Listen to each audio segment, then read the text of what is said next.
But one of the lessons I learned is that I will never form another political party. I will never ever do that. It's the most difficult thing ever. It's so frustrating, it's so difficult, and when you form it coming from some sort of an organized background where you know everybody knows what is expected of them, and then you now have to now start afresh everything, the ABCs of it. I don't think I will ever repeat that. It's extremely taxing. It's very, very difficult. I see comrades all the time saying they are forming political parties. I was marching along Carl Niehaus the other day, and he was saying to me, "How do you do it, man? Because it's difficult. This thing is very difficult, my chief. That's all I can say. But hang in there. Maybe you'll get it right someday." I personally, I never had a desire to form a party. I left. To be honest, I left. I went home, and then these guys came to invite me back. My intention was never to form a party, and they say we are a cult. We want people to follow us, but I never wanted to form a party. Why? If I'm a cult, do I say to you bye? I said bye. I left, and I went to my farm, and then the mistake I did was to take a picture in my cabbages, which appeared in the front page of City Press the same Sunday.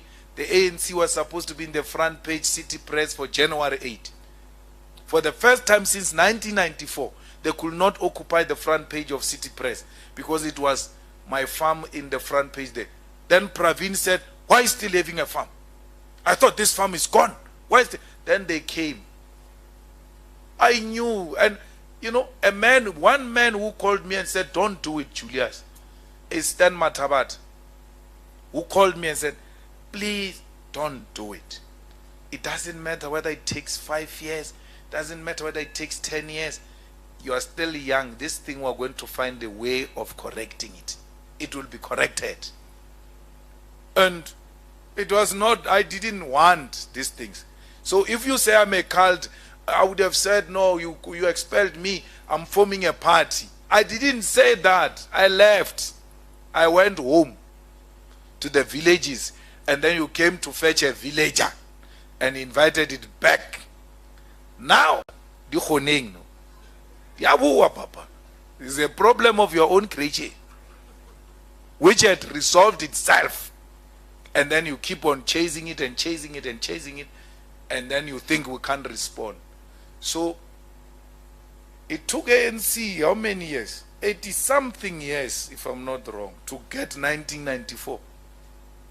And you look at that, you're like, hey, this thing is not easy. We're fighting against a well-organized system, which will not make it easy for anyone who's not consistent with what the Oppenheimers want.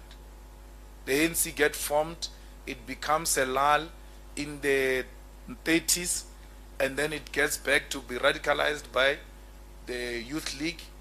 And then the Oppenheimers, upon realizing this thing is taking shape, they infiltrated. The first infiltration was to get to the white-only Communist Party to align itself with the ANC and dilute its Pan-Africanism. It was a Native National Congress. Dilute this thing, take it over, write policies for it. Then from there, they never gave it a break. Every political development in South Africa has got the Oppenheimer's handwriting on it, including the formation of Parliament of South Africa. The Oppenheimers were members of the first Parliament of South Africa. So every system that gets designed of politics in South Africa is the Oppenheimers. But there is only one thing they have no control over, and that is the EFF. And that's what gives them a nightmare. That's why keep the EFF out comes from there. We cannot allow the people we don't control to have access to power, because we'll lose a power. The Democratic parties merger with the National Party was the decision of the Oppenheimers who had formed the Democratic Party. And everything subsequent to that, that woman, Mampela Rampela, now Herman Mashaba, Musima Imani, Rise Africa, Shiluba, all of them is Oppenheimers. And then after doing all these pockets, they say, yeah, now you are there. Come here. Go to the moon.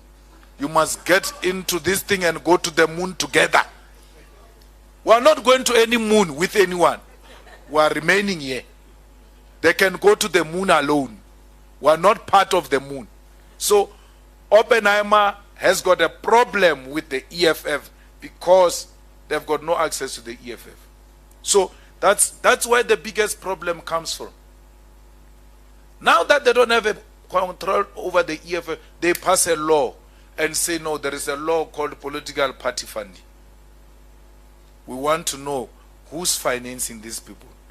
Then the EFF says, you want to know that. And then you put a threshold of 90,000. The Oppenheimers want to know who's financing everybody because they want to know everybody. Let's break the 90,000. Donate 30 rand. Then we don't account to the Oppenheimers about who gave how much. You are not under any Oppenheimers obligation to declare. Give us 30 rand. When you want to give us more than 100,000, we tell you, hey, don't do that. There is a white man here called Oppenheimer who's waiting for that report, wanting to know who's financing the EFF so that that person can be chased and be destroyed. We're not going to allow it. The Oppenheimers have made their match. They plan this way, we plan that way to counter them because we don't want to be accountable to the Oppenheimers. That's what this EFF is about. So under the circumstances, if someone was to say to me, he wants to form a party like Ace Magashule is threatening to form a party. Whoever has got access to that guy, just tell him the little resources he's got remaining. He must look for a plot and look for goat and just look after goat and have peace. Even me, when that time comes, I always tell them, if Floyd go and meet and resolve they don't want me, I won't waste time. I will leave. I will live peacefully. I won't put up a fight because I know what they will be getting themselves in. At least we'll sit at the back and be supporters and be like Dalimpovu and be cold and sit there and listen. From there you leave, go home, peace. You have no task, no nothing, but you want the stadium filled up on the 29th of July because if we don't do it, we'll be saying, you see, we left them an intact organization. They are killing it now. You know, he speaks with authority. I'll be in that arrangement. Where are we sitting here? I will not be bothered whether there are chairs or not. When I arrive, there must be chairs. So I've played my role.